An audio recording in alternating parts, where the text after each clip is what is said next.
Hi, I'm Mrs. Ronai. I'm from South Middle School, and I'm here with my colleague, Lucille McAssey, the principal of Waverly Park Elementary School, and our assistant superintendent, George Alekis, who's in charge of instruction, curriculum, and assessment. And we're going to introduce the first acronym, which is the Common Core Learning Standards, or the CCLS.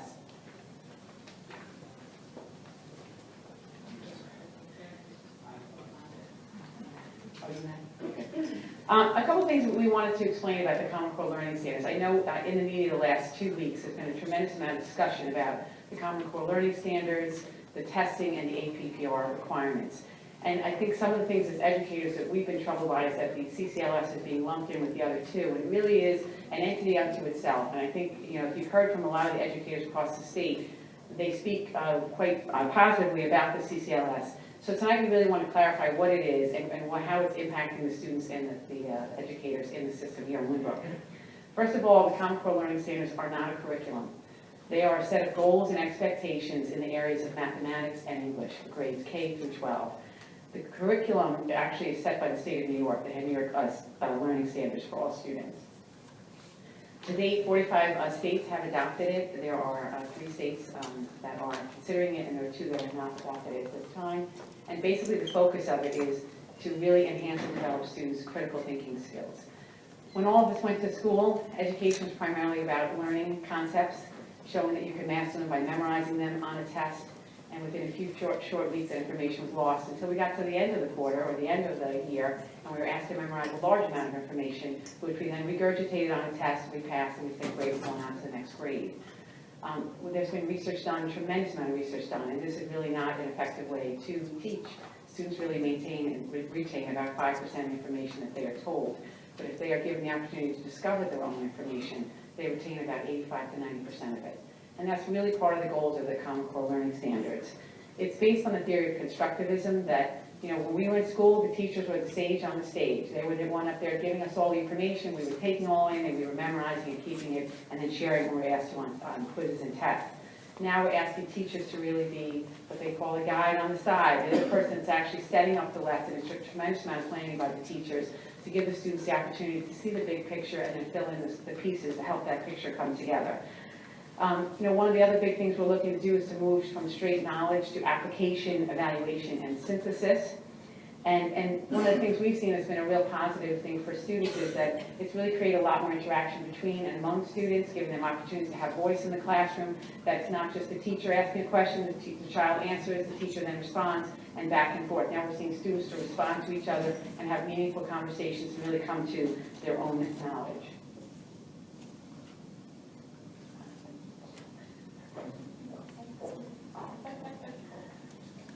Good evening, everyone. So for my part of the presentation, I tried to come up with a metaphor that I thought would help everybody understand what Common Core is all about, and actually how aligning curriculum and instruction and assessments is going to fit in with the Common Core. The metaphor I came up with was an umbrella, and if you think about it, the umbrella really is there to help us weather the storm. The umbrella is the Common Core standards. Underneath that umbrella, we have the curriculum. Well, actually, let me go back to what the storm is. The storm is today's educational environment, where we're being told that our students are not performing as well as they should be performing on the international assessments. We also know, we're not just being told, we know that many students in this country really can't go up to college without remedial coursework. Many of them don't graduate from college. So there is an educational storm going on. So under the umbrella, our particular state, New York, developed what they call a 3-pronged approach to implement the college standards, the Common Core standards, and really to make sure that our students become college and career ready. So what they did was, approach number 1, we have more rigorous and thought-provoking curricula.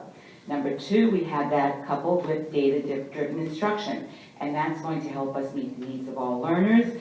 And finally, this is all going to be propelled by high-stakes tests. And once again, in New York, we have these high-stakes tests that are tied into principal and teacher evaluation. That's New York. Now, how about in Lynbrook? So we're really very fortunate here because in Lynbrook, we already have a curriculum that was developed to promote thinking skills, critical thinking skills.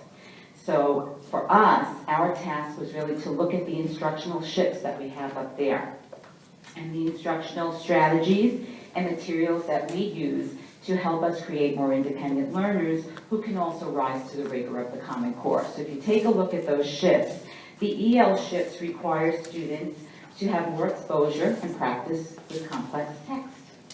They also need to be able to use evidence from both literary and informational text. You know, I've heard that, well, we're throwing out the classics. There are no more novels. That's not true. So they need to know how to analyze text and how to use that to inform their opinions. They also need to be able to compare and contrast their opinions and develop arguments to support those opinions. And finally, they need to be able to gain information from content-rich texts. And those basically are the textbooks that they're going to be seeing in college. We have to prepare them for that. In math, we also have 6 instructional shifts, and they're designed to ensure that we're developing conceptual understanding as well as those procedural skills. We're not throwing out the baby with the bathwater. We want to move from a shallow exposure to a wide array of topics, which is what we do now. And I'm sure you heard of the curriculum now being a mile wide and an inch deep. We want to get away from that. We want to make sure that the students have a deep understanding of fewer topics that they can actually master.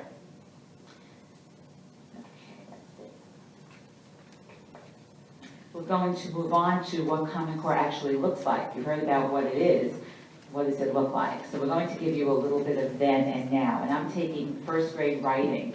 And in first grade, students have always started with narrative writing. And in the past, we've given students a story sheet, and we've asked them to draw a picture in the box and then to write a story about an important event in their life. Now it's a little bit different. We're doing a little bit more to bring it up a notch, to make it a little more challenging. So now, at the end of first grade, they actually have to write about 2 or more sequenced events, include some detail about what happened, and then some signal words like then and after, in addition to, and finally some sense of closure. And if you look at the slide, what you see about Cotton Ball, that little narrative about Cotton Ball, is basically a typical first grader's writing at the end of the year. Mrs. Ronai? This is the 6th grade. This is actually taken from the 2010 ELA. They read a passage about a water buffalo in China. And this was their reading comprehension question. They were asked to basically find the best, the character, how can you best be described as? And they looked for the characteristics of the character in the plot. And this is a sample question that was put up on Engage New York. If you haven't had an opportunity to go to that site, I recommend that. They have a lot of information about the Common Core learning standards. This is a sample of, after a reading question, the question was focused on the South Pole and how they're having difficulty building a research station. And they had to actually look at what would be the most important to include in a summary of the article. So now they're asking them again to synthesize. You've read the whole article, how would you summarize it? Which one of these 4 actually is the one that would show the best example of a summary? 11th grade, they are redoing the Regents exam. It's now the ELA exam, and this is actually taken from the June 2012 Regents exam. There was a passage called The Crown and Glory of Lily Ponder. And they asked, what role does the daughter play in the passage? And it was about 7 or 8 paragraphs. The 8th grade sample that we just recently received is from Andrew Carnegie, The Gospel of Wealth. And they're asking, again, the first paragraph serves as the author's purpose. So if you understand what author's purpose is, be able to apply that knowledge by answering this reading comprehension question. We didn't want to just show it to you by giving you examples. We want to actually show it in action. So we have a sample of a video from teachingchannel.org, which has a sample of the classroom. These teachers have volunteered to put their material up onto this webpage. And this is a teacher teaching higher order thinking skills in the classroom. And I would ask you again to think of your own experience in the classroom and see how it differs from what the classrooms look like today.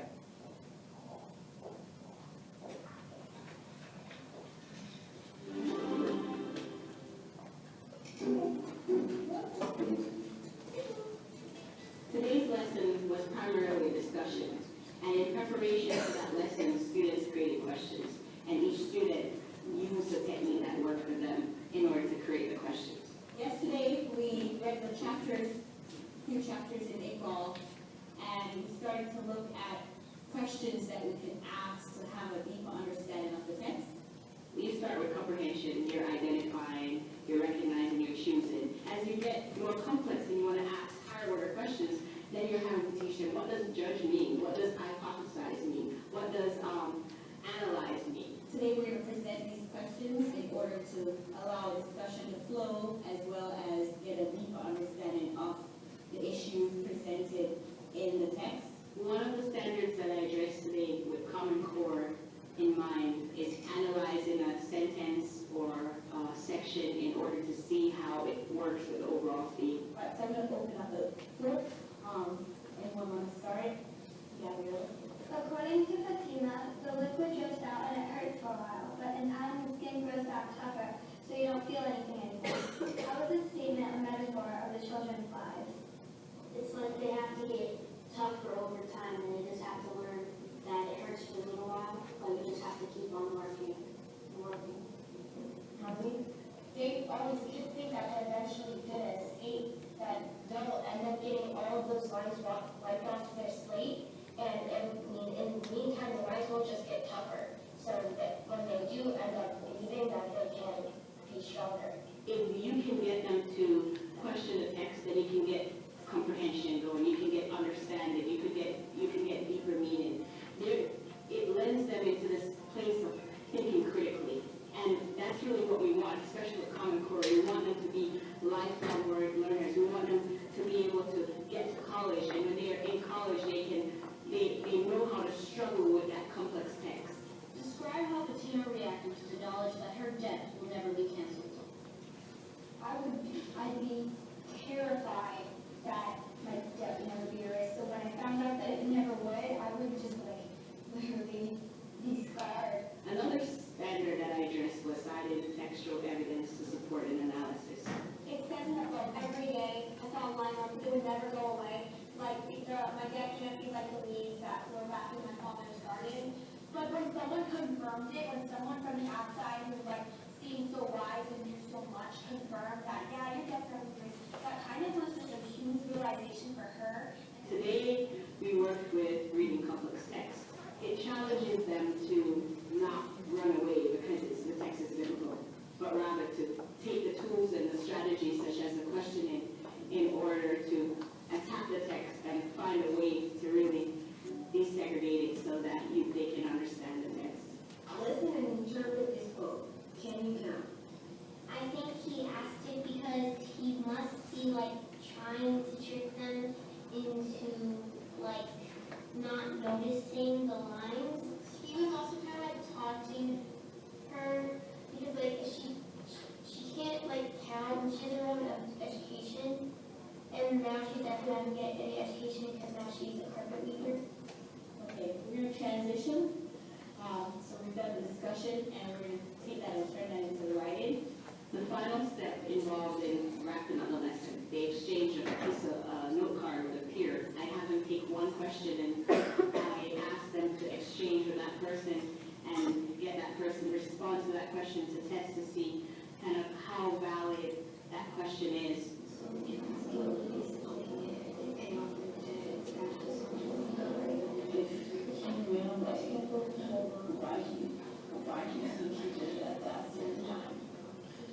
So the goal of the question is for them to be able to own their learning rather than having the hear the teacher do all the talking. So when you have them make that shift, then you're going to see it in the writing. Then they're going to be able to be naturally analytical. Then when they read something, they'll start to make observations and make connections with the text. There are several strategies that I use to help my students formulate higher order questions. I know you had the opportunity to choose between the Frayer model, Costa's level of questions, making observations based on the text, and verb starters. I'm going to ask for a few people to share. Noah, who is it that you got the question from? Margaret. What strategy did you use to write that question? The verb starters. Verb starters. Determine what a quote would say to the other slaves, the debt is never canceled, and justify why the children reacted this way in disbelief. A quote would say the debt would never be erased to the others because he wanted to reveal how the whole slavery thing works. He didn't want to frustrate the children, but they all reacted to disbelief.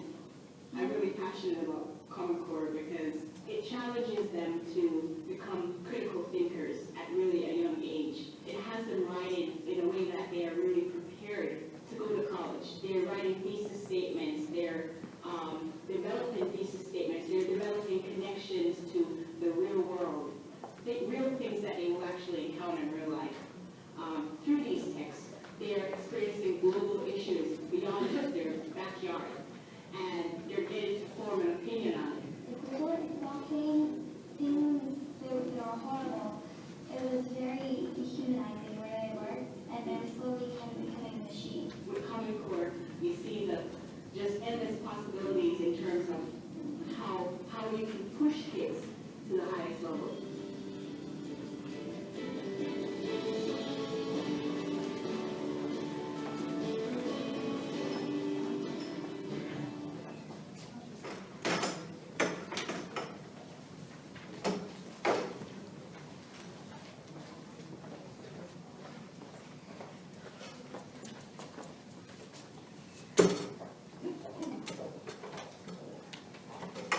Looking at that video was really just one example of what a Common Core lesson in the regular classroom would look like. And as you were able to see, the lesson was challenging, but the teacher was there to provide lots of support. I don't know if you noticed, but the children had some worksheets in front of them. There were questions there for them to help them along the way. So Common Core is not about just having kids struggle. It's giving them guidance, having them struggle along with support.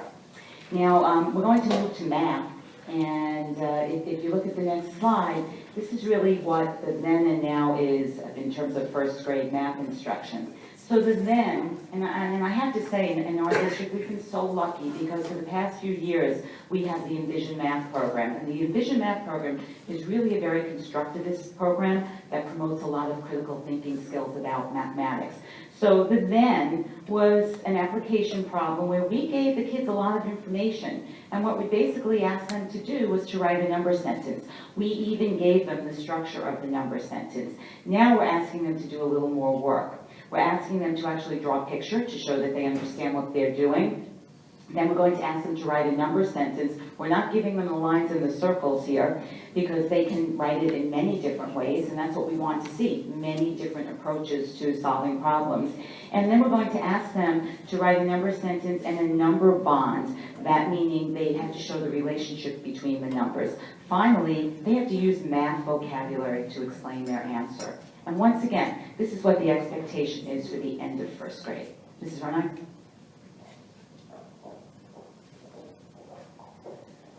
This is the sample for the 6th grade, and again, if you look at the problems on the right-hand side of the screen, these are things that you probably might have seen in high school when you were in high school. This curriculum's been moving into the middle school for the last couple of years, so it wasn't anything new to the staff. But now, we asked students basically to follow the order of operations. Now we're asking them to write an expression with a value of 12, and it should contain 4 different numbers and 2 operations. And I think, one of the things and we really appreciate the support of the community over the last 2 years as we've rolled out the Common Core. It has been a struggle. It's not only been a struggle for you as parents, it's been a struggle for us as educators. We're caregivers. That's our job. We take every single child into our care during the day, and it's hard to watch them struggle. It's hard for us to watch them struggle because that's not traditionally the role that we've always had. And the students have really struggled because, especially in the area of math, they're used to saying, what is the answer? Just tell me what the answer is. I want the one answer. What is the answer? And to see that the teachers teaching with them and explaining them, sometimes there's 2 answers or 3 answers. They keep saying, that's not math. That's not the math that we know. It is. It's a lot of different changes for them. And we've really tried a lot of different ways in the professional development, certainly to help the staff to meet the challenges that we're experiencing. But I think the students, I can speak for my school, have really, have really been excelling and really mastering the challenge that's been given to them. The second one is one of the ones they like the most. They get to correct somebody else's mistake. So they give the problem, and then they basically get to be the teacher, and they get to correct what the mistake was, and they have to show the evidence of how they corrected it. This is integrated algebra. This is up for a new test this year as well. The integrated algebra, many of the 8th grade students at both South and North Middle Schools take this test. This is from last year's integrated algebra. All this information is up on the state website if you can find it. This was they were asking for the value of y in the equation. And the sample that we have for the new Common Core integrated algebra is up there. And that's the one they'd have to look at. So they'd have to be actually able to find which equation can be used to find 3 consecutive odd integers whose sum is -3. So it is a seismic shift in the curriculum, but I think the staff and the students in the homework certainly are well prepared and they're going to meet the challenge of this new curriculum. This time it gives me great pleasure to introduce the English chairperson for the middle schools, Ms. Roxanne Miliacci. As